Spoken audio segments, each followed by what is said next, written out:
ভাত দিয়ে কিভাবে খুব সহজে চিতই পিঠা তৈরি করে নেওয়া যায় সেই সহজ সিম্পল রেসিপি শেয়ার করব। আসসালামু আলাইকুম এভরিওয়ান, সবাই কেমন আছেন?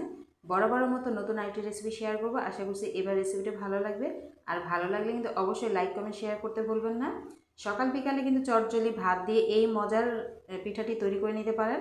আসছে শীত, শীতের সময় বা যে কোনো সময় কিন্তু এই পিঠাটি বানিয়ে খাওয়া যায়। সেই সহজ সিম্পল রেসিপি শেয়ার করব। আশা করছি এবার রেসিপিটিও ভালো লাগবে। প্রথম আমি এখানে 2 কাপ পরিমাণ ভাত নিয়েছি।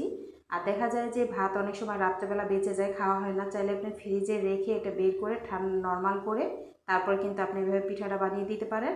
আপনি সকালে বা বিকালে নাস্তা হিসেবে চটজলদি কিন্তু বানিয়ে নেওয়া যায়। আর এটা খেতে কিন্তু খুবই ভালো লাগে, সবারই খুব পছন্দ হবে। প্রথম আমি ব্লেন্ডারে জারে ভাতগুলো দিয়ে দিচ্ছি। এরপর এর সাথে আমি দিয়ে দেবো 1 কাপ পরিমাণ সুজি। আপনাদের ঘরে যদি সুজি না থাকে চাইলে একটু চালের গুঁড়া বা একটু আটা ময়দা অ্যাড করতে পারেন। স্বাদ মতো লবণ দিয়ে দিচ্ছি। এখানে প্রায় 1 চা চামচের চেয়ে কিছুটা কম আমি এখানে লবণ দিয়েছি, পানি অ্যাড করিনি। প্রথমে ব্লেন্ড করে নিয়েছি, দেখুন অনেকটা কিন্তু ঘন হয়ে গেছে। তো এর সাথে আমি 1 কাপ পরিমাণ নর্মাল পানি এখন দিয়ে দিব, দিয়ে আবারও ব্লেন্ড করে নিচ্ছি। আর এটার ঘনত্বটা কেমন হয়েছে দেখলে বুঝতে পারবেন। আর চিতই পিঠার ঘনত্বটাকে একটু ঘন হলে এটা কিন্তু ব্যাটারটা খুব সুন্দর হয়, পিঠাগুলোও কিন্তু খুব সুন্দর হয়। এখন আমি একটি বাটিতে নিয়ে নিচ্ছি।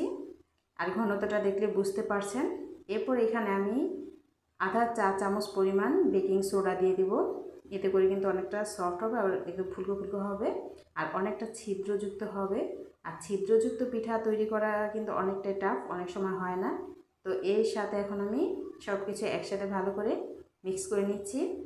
এরপর আমি এই চামচের সাহায্যে 1 চামচ করে আমি পিঠাটা তৈরি করব। এখানে আমি ফ্রাই প্যান নিয়েছি। তো আপনারা চাইলে যে কোনো কড়ার মধ্যে বা ভারী যে দস্তার কড়া আছে সেগুলো কিন্তু বানিয়ে নিতে পারেন। এরপর আমি ঢাকনা দিয়ে ঢেকে দিচ্ছি। ঢাকনা না দিলেও কিন্তু পিঠাগুলো অনেকটা ছিদ্রযুক্ত হবে। তো আমি ঢেকে দিচ্ছি। আর দেখুন মাশাআল্লাহ পিঠাগুলো কিন্তু হয়ে গেছে, কত সুন্দর হয়েছে, অনেকটা ছিদ্রযুক্ত। এতে বোঝাই যাচ্ছে যে পিঠাগুলো সিদ্ধ হয়ে গেছে। এখন আমি তুলে নিচ্ছি। দেখা যায় শীতের সময় কিন্তু রাত্রেবেলা অনেক সময় ভাত খাওয়া হয় না, চাইলে কিন্তু সকালের নাস্তা আপনি চটজলদি এটা বানিয়ে দিতে পারেন। সাথে কিন্তু যে কোনো ভর্তা বা ডিম দিয়েও কিন্তু এটা খেতে ভালো লাগে।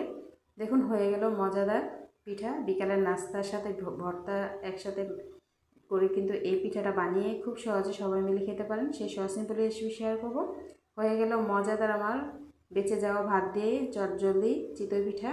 কেমন হয়েছে অবশ্যই কমেন্টসে জানিয়ে দেন। আর ভালো লাগলে কিন্তু একবার হলে বাসায় ট্রাই করে দেখতে পারেন। আশা করছি সবার কাছে ভালো লাগবে। এ তো হয়ে গেল মজাদার আমার ভাতের চিতই পিঠা। আর ভালো লাগলে কিন্তু অবশ্যই আমার পেজ ফলো দিয়ে রাখবেন। আর এরকম অসংখ্য মজার রেসিপি আসছে খুব শীঘ্রই, শীতের পিঠা রেসিপি। চ্যানেলটাকে ফলো দিয়ে রাখবেন, তাহলে কিন্তু আপনাদের কাছে সবার আগে নোটিফিকেশনটা চলে যাবে। এই যে হয়ে গেল আমার মজাদার চিতই পিঠা। দেখুন দেখুন কতটা সুন্দর আর সফট হয়েছে।